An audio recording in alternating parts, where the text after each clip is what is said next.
Next game is ours. Ulo, thank you for the follow.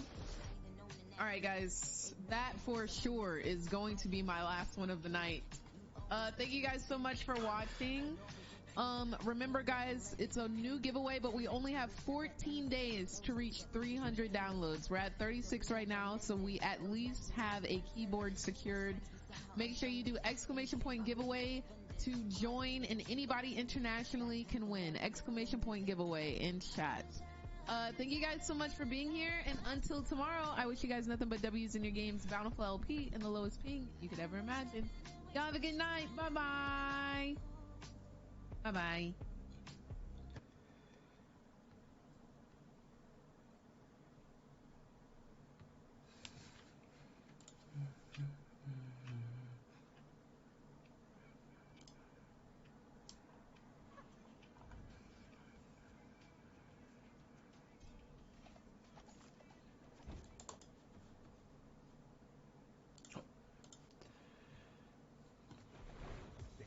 Straight in.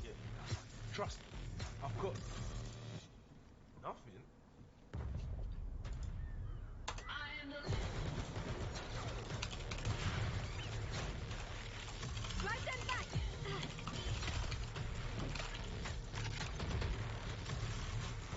There, Pussy! Get out of there!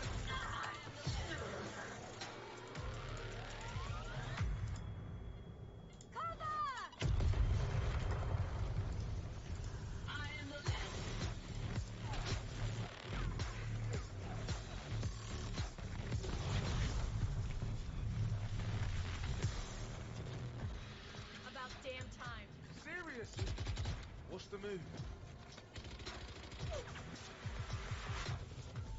We killed them all. You wanna fight and we happen to fight. Go! Some women separate, you know I survive.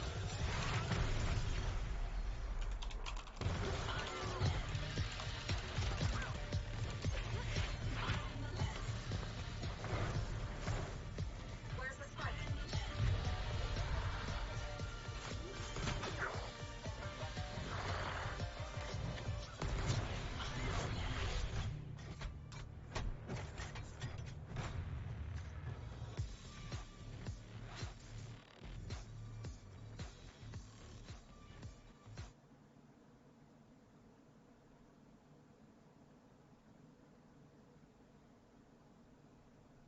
Get access to primary care on your terms, all from our app. In a few clicks, you can book in-person visits, access 24/7 virtual care, or message your doctor. One Medical, because getting care should be easy. The final patch of Season 13 is about to drop, and it's filled with a ton of champion buffs. We've got yet another round of Briar nerfs as well, as this will now be the 4th patch in a row that she's been nerfed. Hwei will be released this patch, but as always when a new champion is released, we're going to hold off on ranking them until our mid-patch update, so we have a few days to see the champion's power on live servers. So with the help of our challenger players and analyzing the most recent data, we are set to bring you guys a complete update on the solo queue tier list for patch 13.24. But before we get into it, be sure to check out Skill Capped if you want to truly get better at League of Legends. We're the only service that offers a money-back guarantee if you don't climb at least 5 divisions while actively using our service. We do this because our service really does work, and if it doesn't work for you, you shouldn't pay. Learn more at the end of this video, or click the link in the description below. With all the massive item changes shipping at the start of Season 14, it wouldn't make much sense for Riot to go heavy on buffing or nerfing items for 13.24, so there won't be a single item change for this patch. If you guys have not seen our video that details every single new Season 14 item, we'll leave a link in the top right-hand corner. So jumping right into the top lane changes, Cassante will be the first up with a couple of buffs. W mana is being reduced by 20 at all ranks, while W resist damage ratio is going from 30 to 50%. Considering just how hard the recent 13.23 nerfs hit Cassante, we just can't see any way he gains a significant amount of strength back from these buffs. Cassante won't be completely bottom of the barrel for 13.24, so we'll be moving him up into the B tier, but there will be much better options regardless. A few buffs to Mordekaiser are on the way, with his Q and R being adjusted. passive. Q changes involve the AP ratio on the spell being increased from 60 to 70%. R will now reveal targets on the start of cast, which means that if the enemy is walking into brush, that will no longer cancel the ability. Nothing too heavy hitting here for Mordekaiser. We've had him in the top lane A tier for a while now, and we don't see these being enough to give him that added push into S tier. Those are the only 2 top lane champions changed for 13.24, so let's have a look at how the tier list is shaping out. OP tier is going to be locked down by 3 champions, being Malphite, Nasus, and Trundle. If you guys did not catch our mid-patch tier list update for 13.24, we moved Trundle up into the OP tier as his buffs have proven to be very impactful, and he's now one of the best split push top laners that you can play. You'll notice that Varus is being pushed up the tier list, which may seem a bit odd because he doesn't have any buffs in 13.24.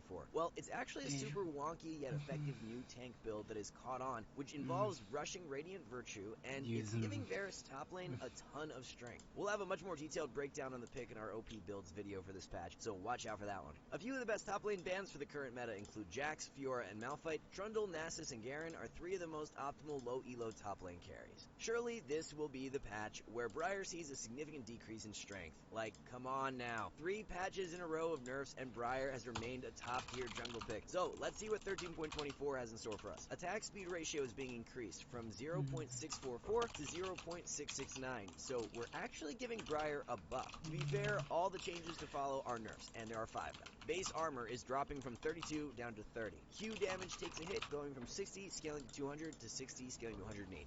W attack speed is being reduced by 5% at all ranks. E damage reduction is chopped a bit, going from 40 to 35%. R damage is being nerfed, and Riot is targeting the lethality builds more heavily as the bonus AD ratio drops from 75 to 50%. So each change on their own really doesn't seem that big, but when you add all of them together, let's hope they leave some sort of dent. Trying to predict whether Briar actually loses power from being nerfed has been a nightmare as of recent, so we won't be moving her down the tier list for now, and if the nerfs actually end up being impactful this time, we'll adjust her for the mid-patch update. We've got a small scaling buff lined up for Gragas in 13.24, as he's going to have his passive cooldown reduced from 12 seconds at all ranks to 12 scaling to 6 seconds. Important to note is that Gragas' passive will scale with the levels to where he can put an added point into his ultimate. This means the buff kicks in at level 6, level 11, and level 16, so if you were worried about top lane Gragas becoming OP again, it's likely not going to happen. It's more so just a pure scaling buff that will help out Gragas in those mid to late game skirmishes. Considering Gragas' passive is very consistent in what it provides, brocking off any spell usage, we see this buff having a solid impact, and we'll be shifting Gragas from B into A tier for 13.24. Ivern isn't a very popular jungler right now, but he's had one of the highest win rates over the past few patches, so Riot thinks that's enough to warrant a few nerfs. Base health is going down from 655 to 630. E slow will be reduced by 5% at all ranks. Pretty light nerfs overall, and we don't see them significantly impacting Ivern's tier list placement, so he will remain in the S tier for now. So running down the complete jungle tier list, we have just one champion in the OP tier for another patch being Nocturne. Besides Gragas moving up, one other jungler we're giving an added push up the tier list for 13.24 is Brand. Brand jungle is starting to garner a lot of attention, even at high elo, and as players have optimized the pick, he's looking extremely powerful. Clear speed is completely nuts, and the scaling strength is incredible, so he's an especially good pickup for the lower ranks. Brand round a Briar nerf.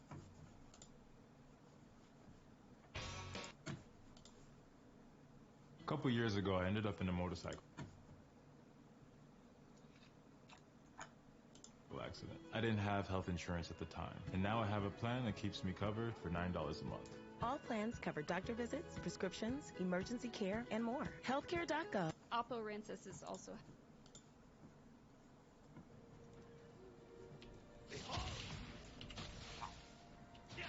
Wait. Can I really?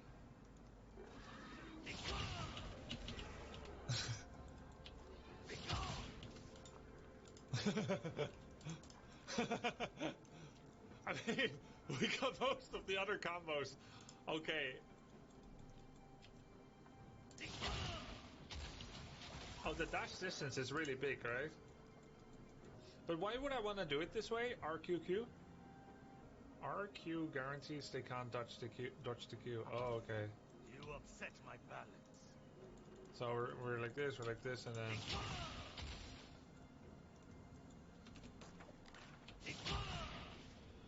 What do you mean it guarantees the Q hit? I feel like this is false advertising.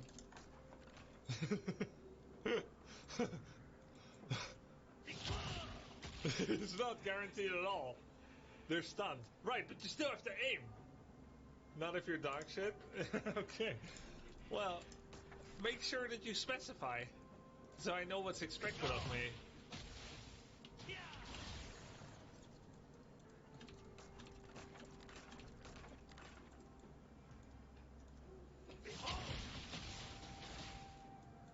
Try with wards. What's the idea with the ward? What's the idea? You want to get behind someone so that you can R them into your team? Is that the plan here? I need no blade to strike down my foes. Oh, I see. I see. But then now I need to practice putting the ward behind them before it's there, right? Because I don't think they're just gonna politely stand.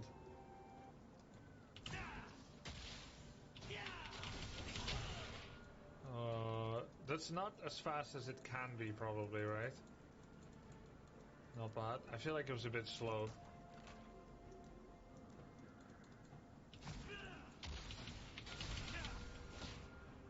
Not as slow as this one, but at least I do understand it. Alright. That's definitely gonna happen. That's definitely gonna happen in a game, no doubt. You can also flash? Right.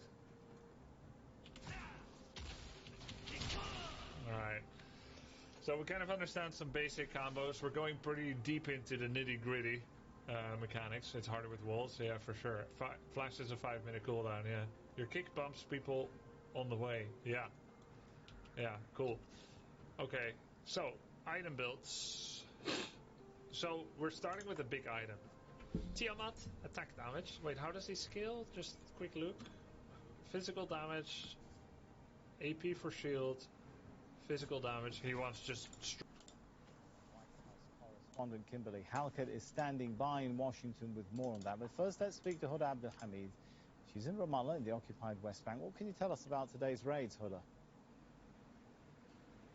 Well, there's a raid that has been ongoing for several hours now. It started around 2:30 local, which is... 12:30 GMT in Jenin. Now, Jenin has been really a focus of the Israeli forces here in the occupied West Bank. We do know that there's a lady who has been wounded by shrapnel. We do know there's several other injuries, some of them by live ammunition. But we did speak to people on the ground, and at the moment they say that the Israeli forces are inside the refugee camp.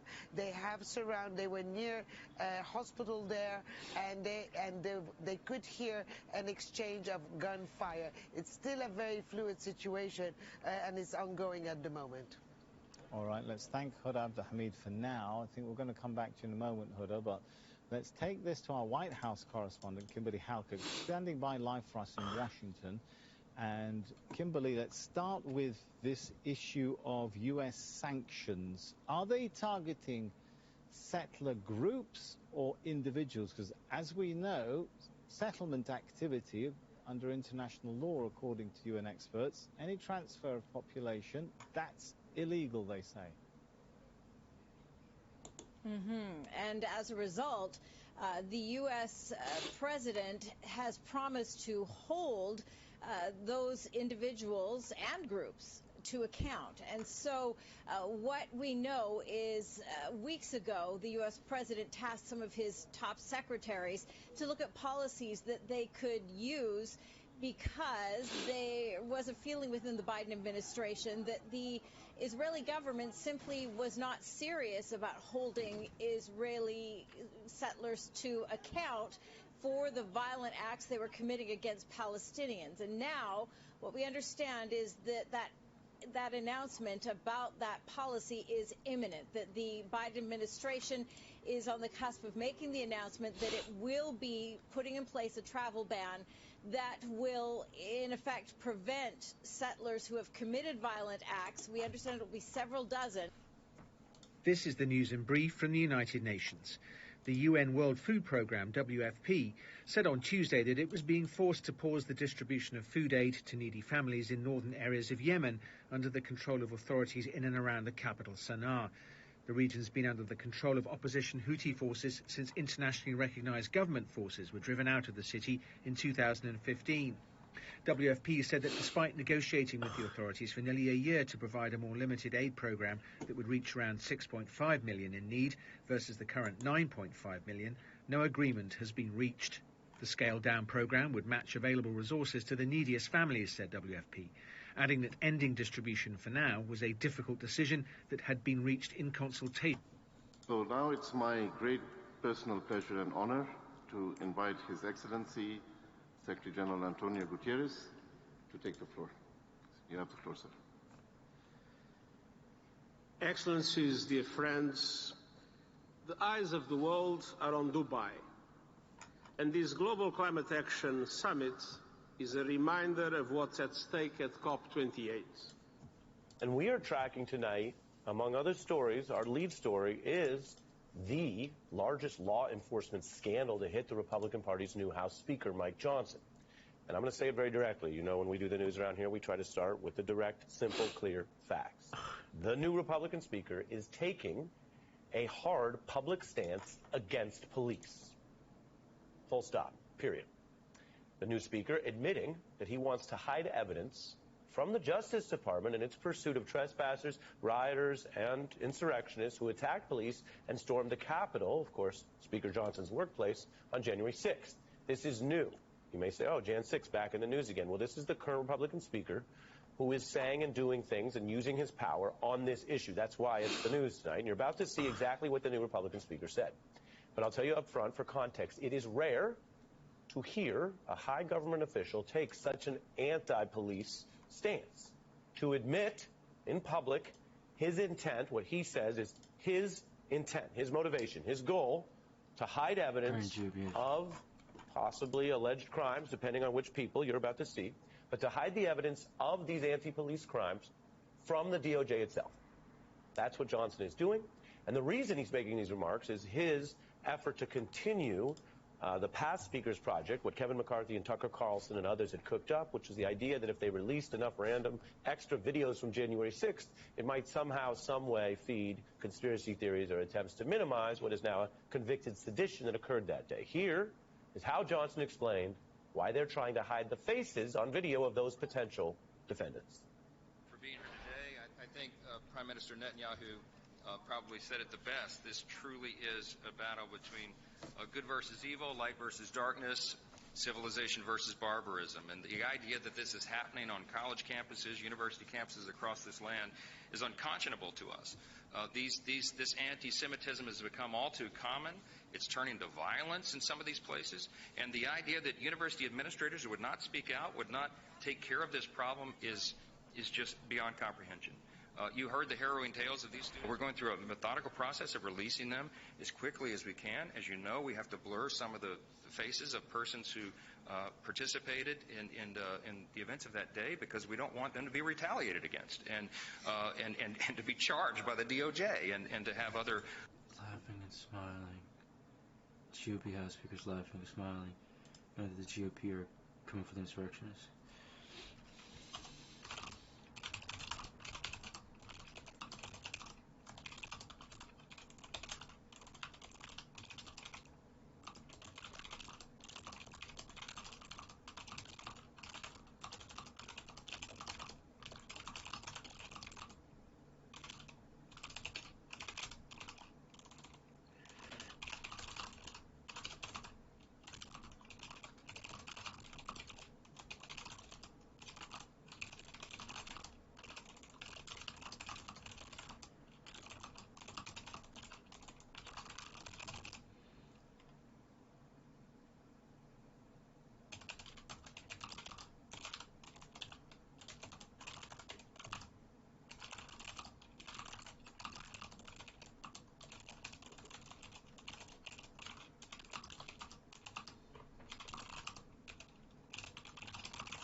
concerns and problems.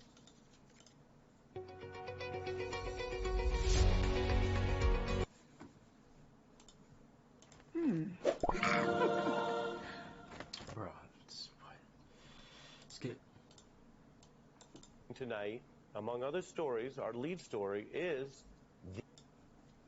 we don't want the people on the January 6th videotapes to be charged by the DOJ. We're going to blur the faces, the speaker says, of the people on those Jan 6 tapes so they don't get charged for what would be their crimes.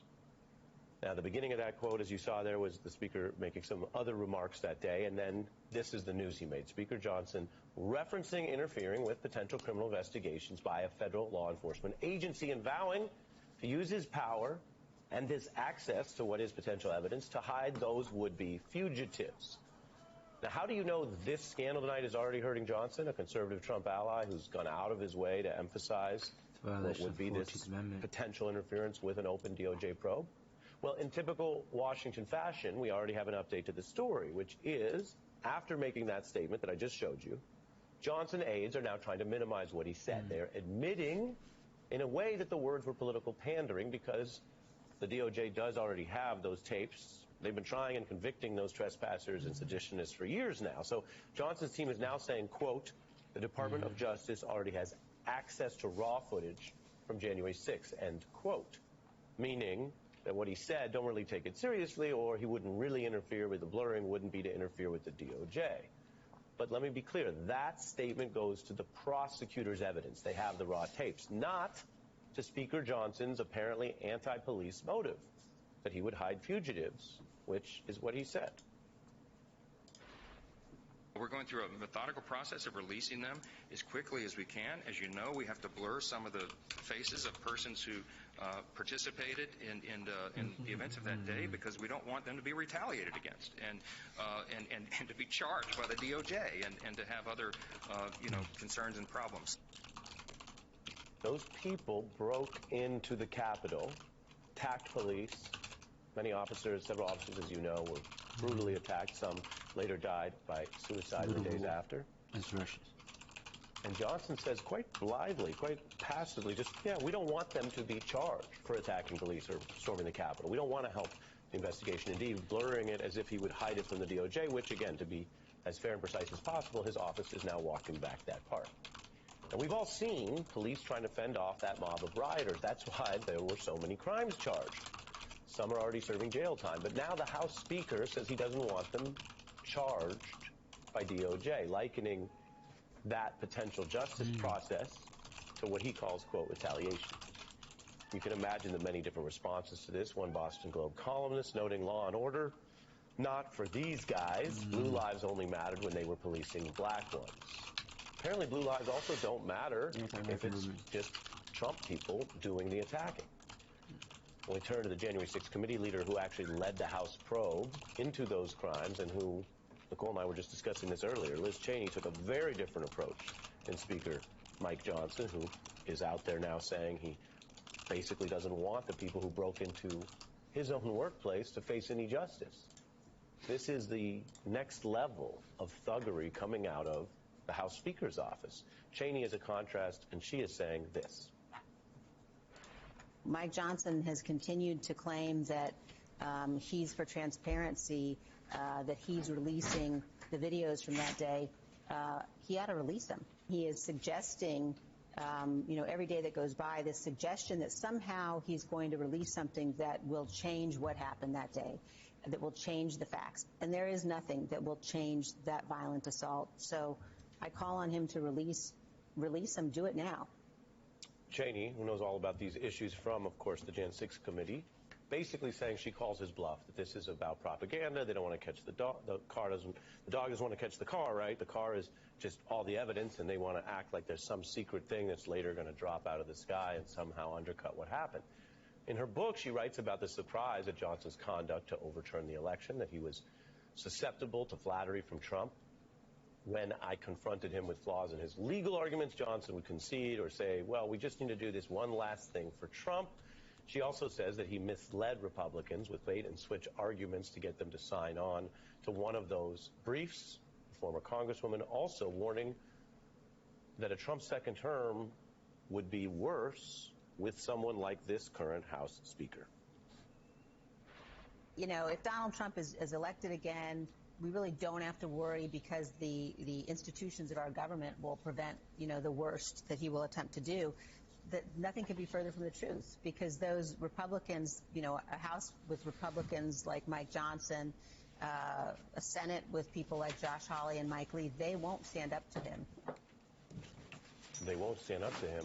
Far worse, Mr. Johnson, who used to criticize Trump before he came into office, is doing exactly the type of things that the old Mr. Johnson would have opposed, giving in to demagoguery, lying, abusing government power.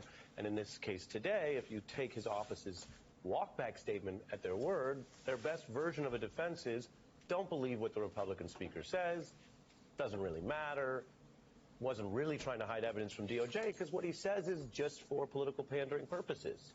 Of course, the deeper and important question, which commingles with exactly Liz Cheney's warning, is why does Mike Johnson think it's in his interest, politically and otherwise, to blatantly oppose justice for people attacking police, including the Capitol Police that protect him to this day?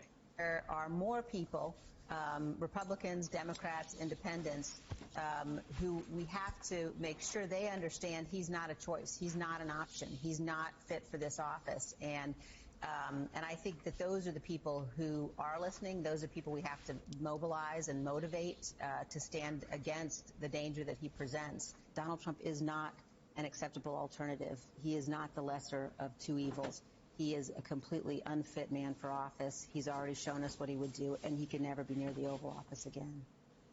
New warnings from Liz Cheney. I'm joined by Che Komanduri, Obama campaign veteran. Che, when you look at both Liz Cheney's warnings and what you see coming out of the mouth of the House Speaker, which we just emphasized as our top story, he wants to be seen as hiding these fugitives, interfering with the DOJ, whether or not he actually has that evidentiary power. What does that tell us, and how seriously do you take Liz Cheney's warning? I think we should take it very seriously. Look, Ari, by all appearances, our country is in the midst of a massive movement that could be anywhere upwards of 40% to install a full-throated dictator into the Oval Office. Donald Trump is an authoritarian, and he doesn't hide it. He talks about it on a daily basis. He discusses his authoritarian impulses and ideas and strategies out in the open. Nothing is being hidden. Everything is fully there for the American people to see, and it is important for the media to make this the central issue of the 2024 campaign.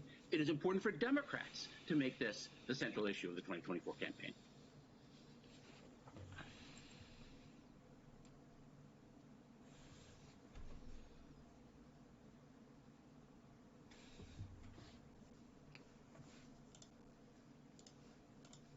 Nerfs as well, as this will now be the fourth patch in a row that she's been nerfed. Hwei will be released this patch, but as always when a new champion is released, we're going to hold off on ranking them until our mid-patch update, so we have a few days to see the champion's power on live servers. So with the help of our challenger players and analyzing the most recent data, we are set to bring you guys a complete update on the solo queue tier list for patch 13.24. But before we get into it, be sure to check out Skill Capped if you want to truly get better at League of Legends. We're the only service that offers a money-back guarantee if you don't climb at least 5 divisions while actively using our service. We do this because our service really does work, and if it doesn't work for you, you shouldn't pay. Learn more at the end of this video, or click the link in the description below. With all the massive item changes shipping at the start of Season 14, it wouldn't make much sense for Riot to go heavy on buffing or nerfing items for 13.24, so there won't be a single item change for this patch. If you guys have not seen our video that details every single new Season 14 item, we'll leave a link in the top right-hand corner. So jumping right into the top lane changes, Cassante will be the first up with a couple of buffs. W mana is being reduced by 20 at all ranks, while W resist damage ratio is going from 30 to 50%. Considering just how hard the recent 13.23 nerfs hit Cassante, we just can't see any way he gains a significant amount of strength back from these buffs. Cassante won't be completely bottom of the barrel for 13.24, so we'll be moving him up into the B tier, but there will be much better options regardless. A few buffs to Mordekaiser are on the way, with his Q and R being adjusted. Q changes involve the AP ratio on the spell being increased from 60 to 70%. R will now reveal targets on the the start of cast, which means that if the enemy is walking into brush, that will no longer cancel the ability. Nothing too heavy hitting here for Mordekaiser. We've had him in the top lane A tier for a while now, but we don't see these being enough to give him that added push into S tier. Those are the only two top lane champions changed for 13.24, so let's have a look at how the tier list is shaping out. OP tier is going to be locked down by 3 champions, being Malphite, Nasus, and Trundle. If you guys did not catch our mid-patch tier list update for 13.24, we moved Trundle up into the OP tier as his buffs have proven to be very impactful, and he's now one of the best split push top laners that you can play. You'll notice that Varus is being pushed up the tier list, which may seem a bit odd because he doesn't have any buffs in 13.24. Well, it's actually a super wonky yet effective new tank build that has caught on, which involves rushing Radiant Virtue, and it's giving Varus top lane a ton of strength. We'll have a much more detailed breakdown on the pick in our OP builds video for this patch, so watch out for that one. A few of the best top lane bans for the current meta include Jax, Fiora, and Malphite. Trundle, Nasus, and Garen are 3 of the most optimal low elo top lane carries. Surely this will be the patch where Briar sees a significant decrease in strength. Like, come on now. 3 patches in a row of nerfs and Briar has remained a top tier jungle pick. So let's see what 13.24 has in store for us. Attack speed ratio is being increased from 0.644 to 0.669, so we're actually giving Briar a buff.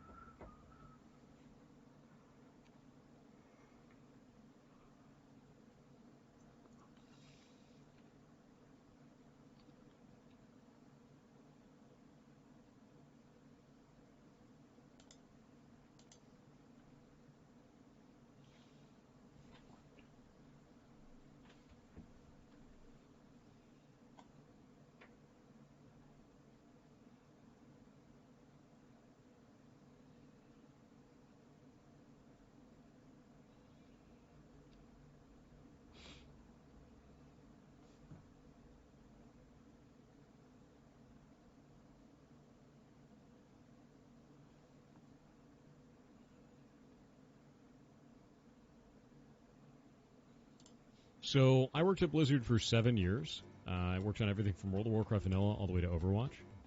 I didn't work on Burning Crusade. That was the only thing I didn't work on.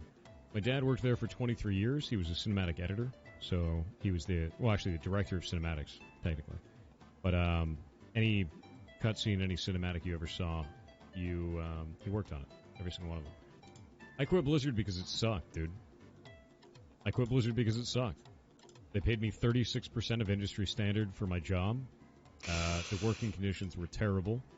Working hours were terrible. Jesus. It's a legendary company because people put legendary amounts of effort into it, even though they're under legendarily terrible working conditions. It wasn't worth it. So I left, and I went to Amazon Game Studios, which is literally right up the street. It's 4 minutes away. And I got paid like a real human being. That was basically it. So I worked at Blizzard for 7 years. I worked on everything from World of Warcraft Vanilla all the way to Overwatch. I didn't work on Burning Crusade. That was the only thing I didn't work on. My dad worked there for 23 years. He was a cinematic editor. So he was the director of cinematics, technically. But any cutscene, any cinematic you ever saw, he worked on it. Every single one of them. I quit Blizzard because it sucked, dude. I quit Blizzard because it sucked. They paid me 36% of industry standard for my job.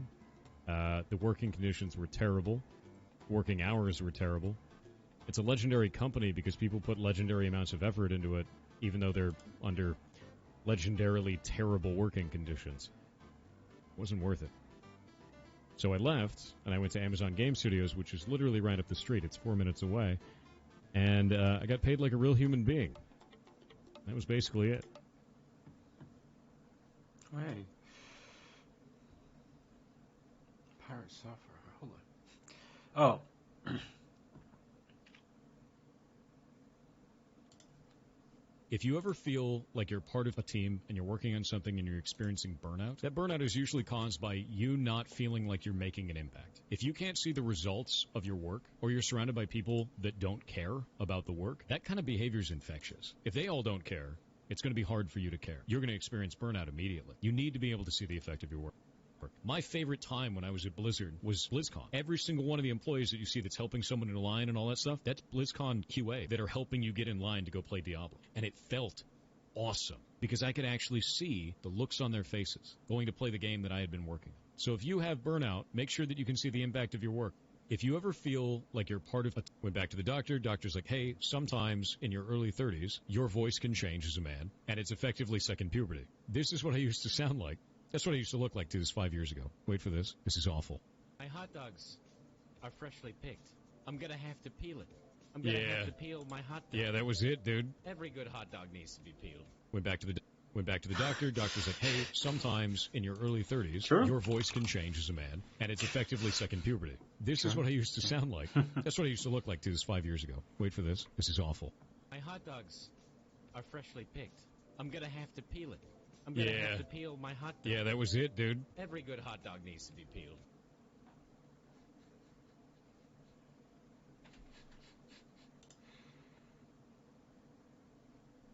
How many of you have ever charged your phones on one of those free phone charging port things at an airport? Ones where they're like, oh, you can put your phone in the little box and you can charge it in there. Yeah, those are not safe. Yeah, don't use that shit. You have to understand something. The same cable you use for power is a data cable. Inside of one of those power bricks, I can hide a small computer, and I can make that scan a bunch of shit on your phone. Or even install something on your phone, because that shit's a data cable, and now I have physical access to your phone. It's really not a good thing. So, yeah, no. No. Don't do that. How many of you have ever charged your phones on one of those free phone charging port things at an airport? Ones where they're like, oh, you can put your phone in the little box and you can charge it in there. Yeah, those are not safe. Yeah, don't use that shit. You have to understand something. The same cable you use for power is a data cable. Inside of one of those power bricks, I can hide a small computer, and I can make that scan a bunch of shit on your phone. Or even install something on your phone, because that shit's a data cable, and now I have physical access to your phone. It's really not a good thing. So, yeah, no. No. Don't do that. How do I talk to women? Well, first what you do is you look at the woman, right? At her eyes, nowhere else. And then you open your mouth and the words come out. Yeah, it's the same as doing that where you're talking to a man, but it's a woman now. Yeah, I know. Very difficult for you. Very difficult. Yeah. How do I talk to women? Well, first what you do is you look at the woman, right? At her eyes, nowhere else. And then you open your mouth and the words come out. Yeah, it's the same as doing that where you're talking to a man, but it's a woman now. Yeah, I know. Very difficult for you. Very difficult. Yeah. How do I talk to women? Well, first what you do, if you want to be a dad, I think the biggest thing that I would... He's saying... How do I talk to women? Well... Just talk to people, man. Just talk to people, man. And then if you want to be a dad, I think the biggest thing that I would say, and the biggest thing that I want to impose upon you to have you learn is... I like this guy. Just encourage your kid to do shit, right? That's it. Your kid's going to find stuff that they're going to be interested in. They're going to find things that they're excited about. They're going to find things that are passionate for them, and you can encourage that. Tell them if you have concerns about the direction they're going, but encourage them to do stuff. And if you do that, you'll find that if the path that they're going down doesn't work, a lot of the times they'll be like, you know what, this doesn't work. I'm going to try something else. But you've given them a basis and encouragement to go and find information, learn things, and try stuff. If you are more restrictive than that, they may not have the willingness or the confidence to go and try new things. And I think that's usually how it works, right? If you want to be a dad, I think the biggest thing that I would say, and the biggest thing that I want to impose upon you to have you learn is just encourage your kid to do shit, right? That's it. Your kid's going to find stuff that they're going to be interested in. They're going to find things that they're excited about. They're going to find things that are passionate for them, and you can encourage that. Tell them if you have concerns about the direction they're going, but encourage them to do stuff. And if you do that, you'll find that if the path that they're going down doesn't work, a lot of the times they'll be like, you know what, this doesn't work. I'm going to try something else. But you've given them a basis and encouragement to go and find information, learn things, and try stuff. If you are more restrictive than that, they may not have the willingness or the confidence to go and try new things.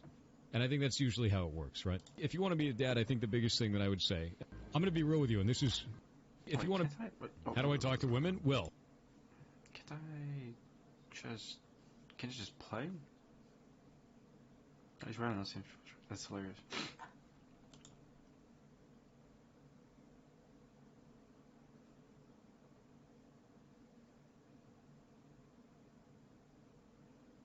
Oh, he does. Just...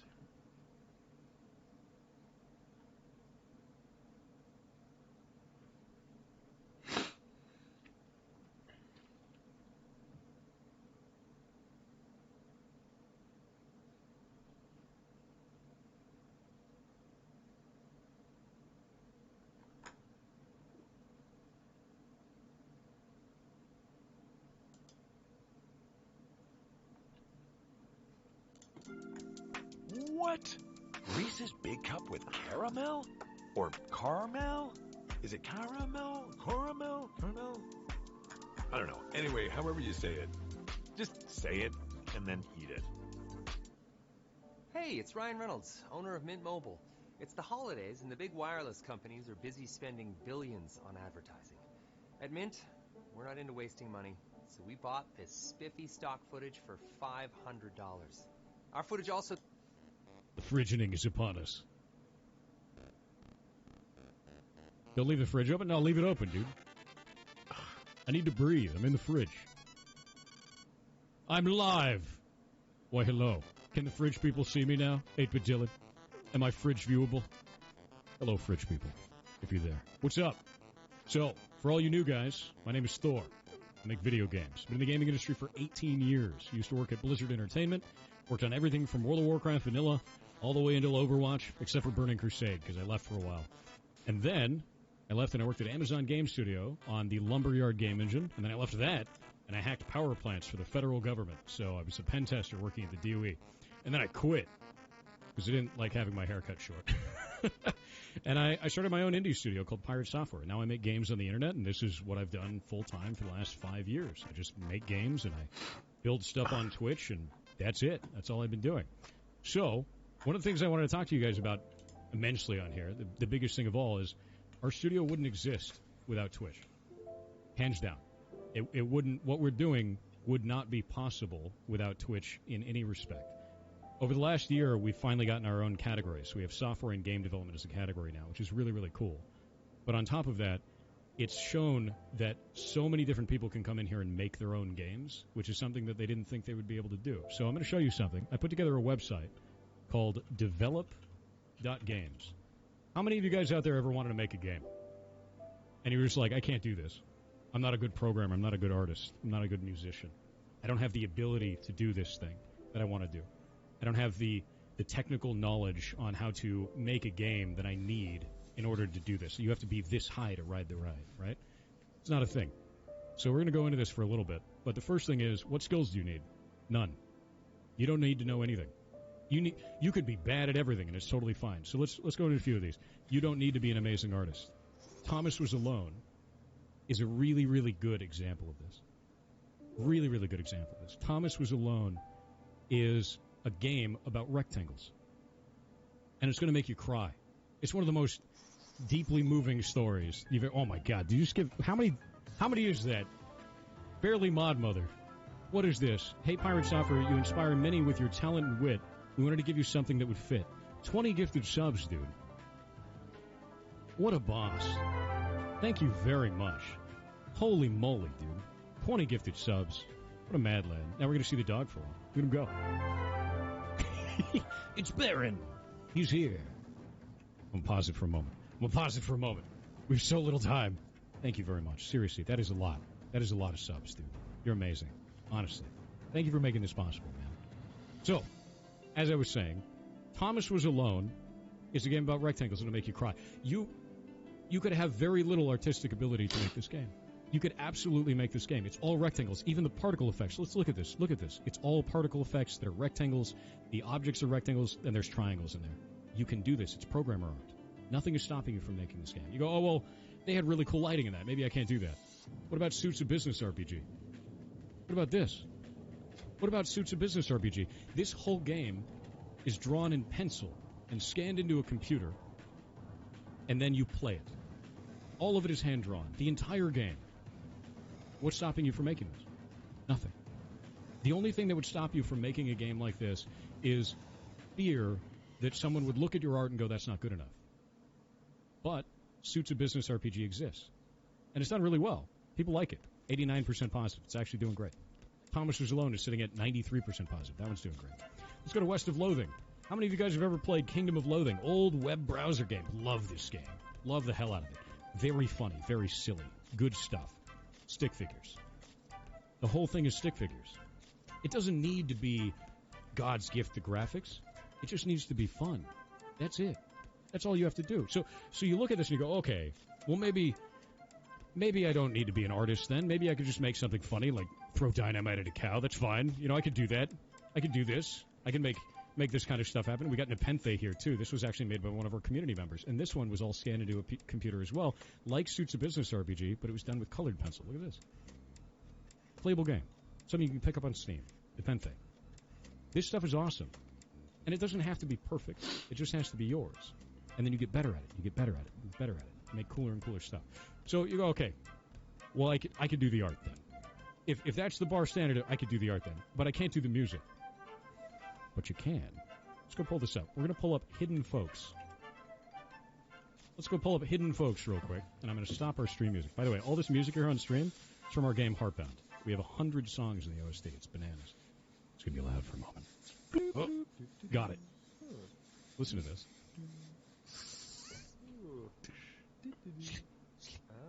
It's Where's Waldo with mouth noises. If you can't make music, you can still make music. Do you have a microphone? Can you record your face? You can make this game. And it's charming, dude. It's charming and it's funny. It's called Hidden Folks. The whole thing is just a hidden object game. And it's sitting at 97% positive on Steam. It's done really, really well. So, inability to make music, inability to make perfect art, those two things are now out of there. They don't matter anymore. You can make a game if you don't have two of those things. You just need a cool idea, and you need to execute on it really well, right? Well, let's go to the last one. You're like, oh, well, I'm not a programmer, then I can't make that. Let's go to the final one. Undertale. You don't need to be an amazing programmer. Undertale had all of its dialogue in the entire game put into one giant switch case statement, and that was it. It was thousands of cases long. Every programmer in the audience right now just, lost their mind hearing that. But it didn't matter. It didn't matter at all. The game is still fun. You don't have to be a good programmer. You don't have to be any kind of good programmer. You can start off not knowing what you're doing and start working on stuff. Let's go to a really good example of this. How many of you guys have played Five Nights at Freddy's? Five Nights at Freddy's, made by Scott Cawthon, right? We're going to go pull up Scott Cawthon on Wikipedia real fast. Scott Cawthon's Wikipedia page. I want you to look at all of these games. Look at this. Look how many games this is. These are all the games that Scott Cawthon made before Five Nights at Freddy's. Did you know, in the same year that he released Five Nights at Freddy's, he made a game called Fart Hotel? That's right. A phone app called Fart Hotel, where you had to choose who farted. That was the whole game. You just had to guess who farted. That was a game, right? You can make these things. And you could sit down and try to make stuff and fail at it and get a little bit better and get a little bit better and make your Fart Hotel. Go make Fart Hotel, and then eventually make your Five Nights at Freddy's. Because eventually, if you keep making these things, someone's going to take notice. Someone's going to see the stuff that you're making. You're going to get better at making those things. And eventually, you won't be making Fart Hotel anymore. You'll be making something else. And that's the whole idea. The idea is to make things and grind that XP and learn how to do this stuff because nobody knows how to do it at first. That's okay. You don't fight the final boss at level 1. You start at the very beginning, and you gain levels, you get XP, and you get better at this stuff. So one of the things that I put together 3 times a year is we actually have a game jam that we do. If you've never heard of a game jam, if you don't know what that is, go and look this up. There are hundreds and hundreds of different game jams that go off on the internet every day. They're constant. You go look at itch.io. It's a great website to find this kind of stuff. And a game jam is a place where basically you get a theme, and the theme would be like, you must incorporate giraffes, or whatever it's going to be, right? And you have to make a game centering around that theme in a limited amount of time. And you won't know what you're doing, and you'll probably fail the first time. And that's great, because in the action of failing that first time, you're going to learn so much. You're going to learn a massive amount of stuff about yourself, about team members that you bring along with you, about the skills that you need going forward, about maybe some stuff that you didn't know about originally, and you'll incorporate all of that into your design. And, I know this is easy coming from someone that's, I've been in the gaming industry 18 years. It's easy coming from me saying that. But I followed the same advice. So if we go on to Steam, and we go look up Heartbound. Heartbound's the game that I work on now, and I work on it on stream every day. And we're sitting at 97% positive reviews out of 1,057 reviews. And we also have 100,000 wish lists, because the game's in early access. People are waiting for it to come out, right? But this isn't the first game that I made as an indie. It's actually the second one. Our first one was Champions of Breakfast, which is, it's not great, right? It's a silly little arcade game. It's got sick music. Listen to these sick jams, dude. It's good music. But if you look at this, it's just spinning objects. And it freezes. Thank you, Steam. Well done. This game, you're not ready. But it's just spinning objects. That's all it is. They don't animate. They just rotate. Really easy to build. How long do you think it took us to make this? This is with me having never worked in Game Maker Studio before, in a programming language I'd never heard of, never used before in my life, an artist who had never made pixel art before, had never made anything for a game in their lives, never made pixel art, never made anything for a game, and then a musician who had never made sound effects for a game or music for a game before. They'd only made stuff on their own for, like, indie soundtracks and things like that. How long do you think this took us? Anybody in chat, how long do you think it took us to make this game, our first game? To launch it from, I want to make a video game, I want to make asteroids with a toaster, to my game is on Steam. How long do you think it took? It took 24 days. 24 days. Nice. From, I want to make a game to my game is up on Steam. It was 24 days. And it's not the best game in the world. It's not. And that's okay. Because here's what we learned by making this. We learned I need to push this to 1080p. What am I doing? How to make all of these Steam icons and everything that goes up on this page. 71 positive reviews. Little champions of breakfast. Fast-paced arcade shooter. Breakfast Hill. From Power Software. Cool. By the way, Steam doesn't auto-scale these. You have to build these yourself. You have to make every one of these little icons yourself. We learned how to make Steam achievements. There's 164. My God. We learned how to make Steam point shop items. We learned how to make Steam trading cards, and then we found out as developers, when someone buys a Steam trading card from another person, you get a little cut of the money as a Steam dev. I didn't know that. That's really cool. So that means that you want to make really cool Steam trading cards. We learned how to make Steam point shop items. We learned how to make Steam trading cards, and then we found out as developers, when someone buys a Steam trading card from another person, you get a little cut of the money as a Steam dev. I didn't know that. That's really cool. So that means that you want to make really cool Steam trading cards so that people really want to trade them around because you're making a little bit of money off of that. That's really helpful for an indie studio. I learned that when you add controller support to your game, it's really important for people that have physical disabilities. I didn't know that before I made an indie game. I was in, AAA. I had no idea that that was the case. So we started adding, controller support to every game that we work on now. The accessibility is built right in because they can take that controller, remap it to whatever devices they use, and they can play your game. I had no clue. This game taught me all of this. It taught me everything that I needed to know to go and make something better. That's wisdom. And that's what you need to make. You got to go make your Champions of Breakfast. You got to go make your Fart Hotel. Whatever it's going to be, make that game, and then make a better one. Because you can do that. Nothing is stopping you from doing that. Nothing at all. Now, the next thing of this, and this is the real big one. After hearing all of that, you're like, man, I want to go make games. Like some of you guys are like, oh man, I got to go do this, right? Don't quit your day job. Don't do it. Do this on the side. Do it as a side project. Go to work every day. Have that financial backing that keeps you afloat. Go home, and instead of sitting on the couch and watching Netflix, take 2 to 4 hours a day, whatever it's going to be, in the amount of time that you can devote to this, and work on your game. You won't know what to do at first. It's going to be frustrating at first. It's going to drive you nuts at first. But if you get over that and you learn some stuff and you learn like, oh man, I'm actually making something, the moment that you make a character walk on screen, you've already won. That's all you need to do. Yeah, oops, already quit my day job. Don't do it, dude. Don't quit your day job. Keep your day job. It's going to help you to be financially stable while you're doing this, so you're not going to stress out. You're not going to worry about, oh my God, I have to do this kind of thing. Like, just keep your job. Do this kind of thing. And eventually, one day, if you do it long enough, there's a chance that you'll be able to do it full time.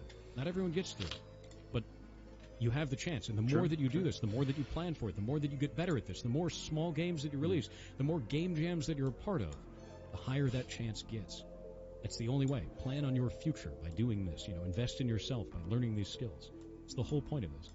So from there, let's take a look at this. Like, how do you... I put all these different sections in here. It's not just about what skills you need. Like, what kind of game should you make? How do you pick the kind of game you want to make? Like, I want to make an MMO. Don't. Don't make an MMO as your first game. Make a little arcade game. Make a platformer. Make something small. Something you can build in under a month. Like I was saying with Champions of Breakfast. Do that. You can do that. There's nothing stopping you from doing that other than fear of not doing it well enough. Someone on the internet making fun of you. I'm going to be honest with you. No matter what you make, someone on the internet is going to make fun of you. But it's yours, and they didn't make it. So you don't, right? Like, it's super good that way. It's actually really fantastic that you can say, I made this thing. You know? So outside of that, let's go to how do you build a community? Tons and tons of social media stuff now. You've got Discord, Twitter, Instagram, Steam, GameJolt, itch.io, Twitch, YouTube, Reddit, like all these, and Gilded now, you know? You've got all these different places that you can build community.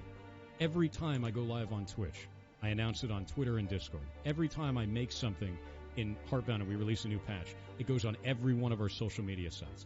Every single thing I do ties into every single other thing that I do because you're an indie dev.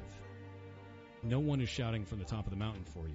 You're not AAA. You don't have piles of money. You don't have infinite cash to throw into games. The average amount of money used on a game for its release, like for the actual marketing for it, is a third of the cost of the actual game itself. You don't have that. So it's got to be you. Stand at the top of the mountain and scream about your game. Scream on every social media platform. Tell every single person about it.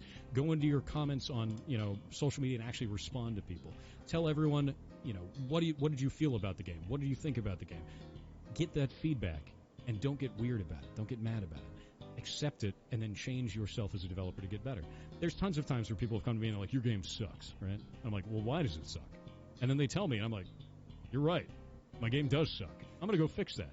And then I do, and then that person has a better experience. I grow as a developer. Everybody wins, right? Now, that isn't to say that every amount of feedback is good, because sometimes it's pretty terrible. Like, I'll give you an example. I had a person come to me, and they go, your game has no story in it.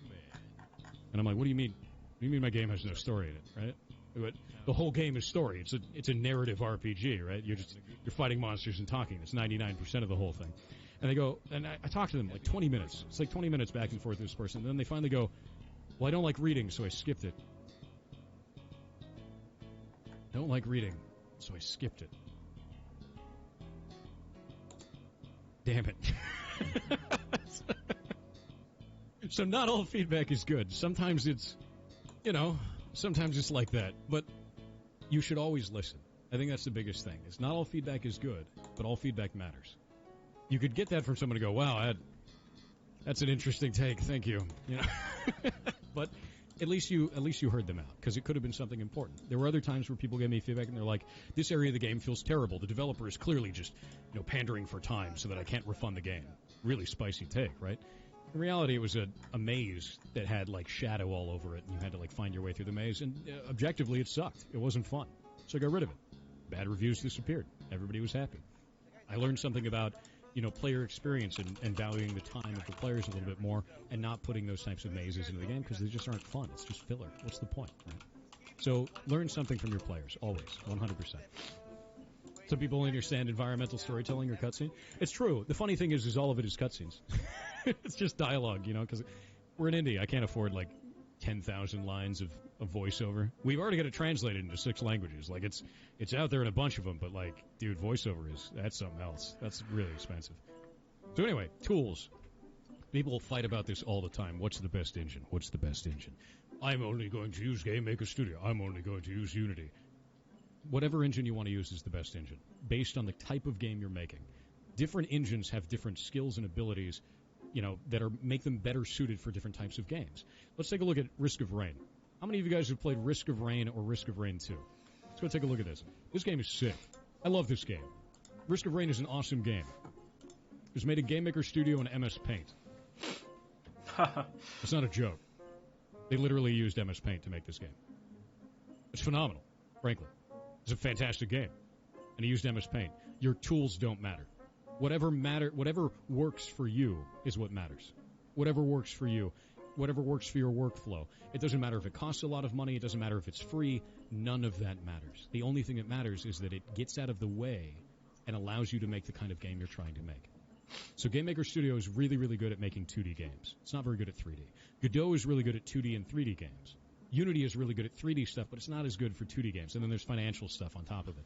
Unreal is great at 3D. But, you can look at each one of these, and I've got a couple of lists in here of different games that they've made. So you've got, Godot is actually the new kid on the block, but it's fantastic. It's got a lot of community support. It's really nice, and it's free and open source. Then you've got Game Maker Studio. It's $100, but it's only a one-time payment. No royalties whatsoever. You've got Unity. Unity is really cool. It's really good, but it's got royalties after a certain amount. It's like a seat license that you have to do. Unreal Engine has royalties, but it's after $1 million. And if you made $1 million off your game, you're probably silent anyway, and you probably feel fine. So it's not going to matter much to you, especially if you're a small team, right? But you can see the difference.